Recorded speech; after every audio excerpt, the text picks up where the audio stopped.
Bismillahirrahmanirrahim. Assalamualaikum warahmatullahi wabarakatuh.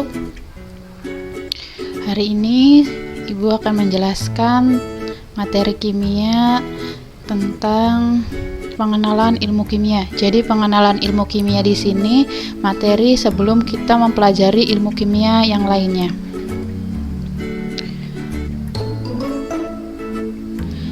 Di sini manfaat belajar kimia.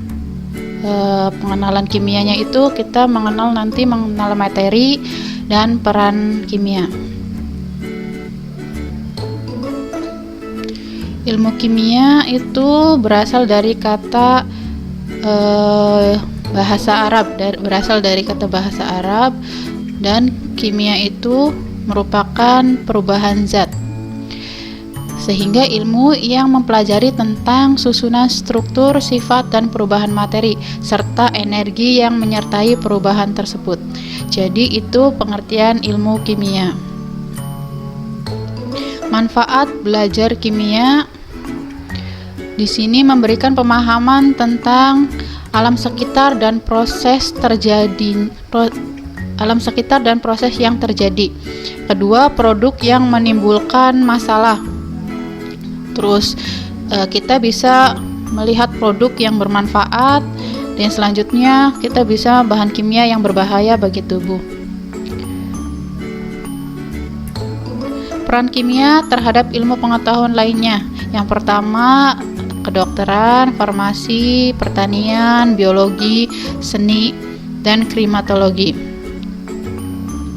Di sini peranan ilmu kimia terhadap kedokteran itu bisa mendiagnosis penyakit, terhadap bidang farmasi itu obat-obatan, terhadap pertanian itu pembuatan pupuk, pada bidang biologi metabolisme,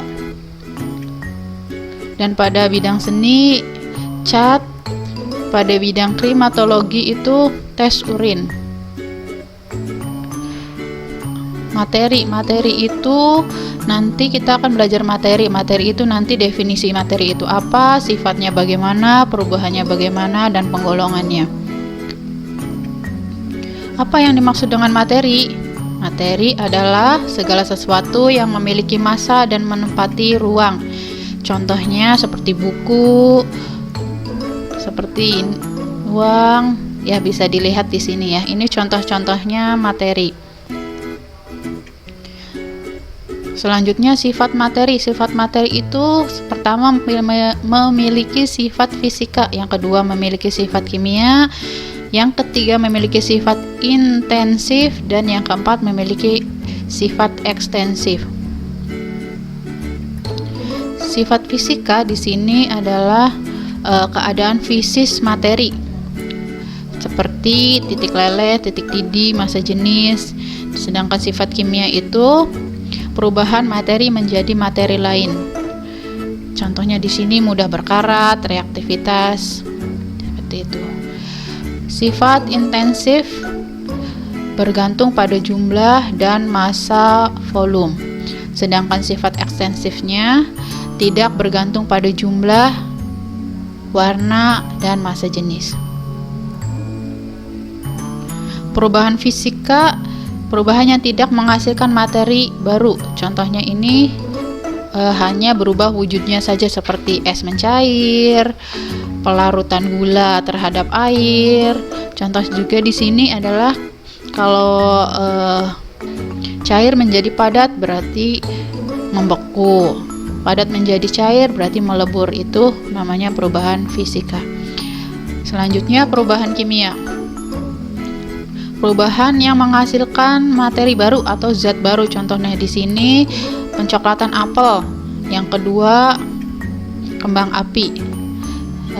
Kayu dibakar juga merupakan perubahan kimia. Reaksi kimia.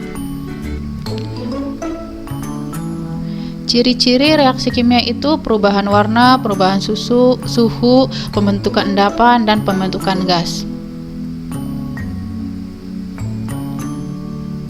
Penggolongan materi itu dibagi menjadi dua, materi tunggal, materi zat tunggal, dan campuran. Zat tunggal itu dibagi dua, unsur dan senyawa. Sedangkan unsurnya itu dibagi tiga, non-logam, logam, dan metaloid. Sedangkan campuran dibagi tiga, homogen, heterogen, dan koloid. Zat tunggal itu apa? Zat tunggal itu terdiri dari satu jenis materi. Unsur seperti yang paling sederhana itu oksigen, hidrogen, itu maksudnya unsur, dan contoh senyawanya itu gabungan unsur yang saling berikatan kimia. Contohnya air, H2O, cuka, CH3COOH, itu contohnya. Partikel senyawa di sini ada air, cair, padat, gas, itu ya partikel senyawa.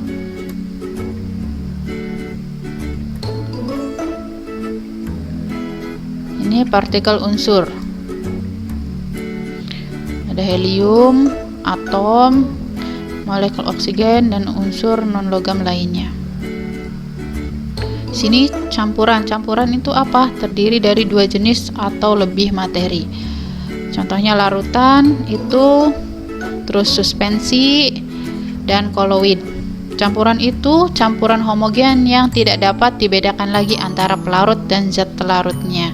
Sedangkan suspensi adalah campuran heterogen yang antar zatnya dapat dibedakan tanpa mikroskop ultra. Sedangkan koloid campuran yang keadaannya antara larutan dan suspensi. Contoh larutan di sini berarti campuran homogen yang tidak dapat dibedakan lagi antara pelarut dan zat pelarutnya. Berarti contohnya gula yang diaduk dengan air. Kalau suspensi, campuran heterogen yang antara zat dapat dibedakan tanpa mengandung, contohnya minyak dengan air. Sedangkan koloid campuran yang keadaannya antara larutan dan suspensi. Itulah. Oke, ini pengenalan tentang ilmu kimia. Mungkin dicukupkan sampai di sini. Sekian dari Ibu. Wassalamualaikum warahmatullahi wabarakatuh.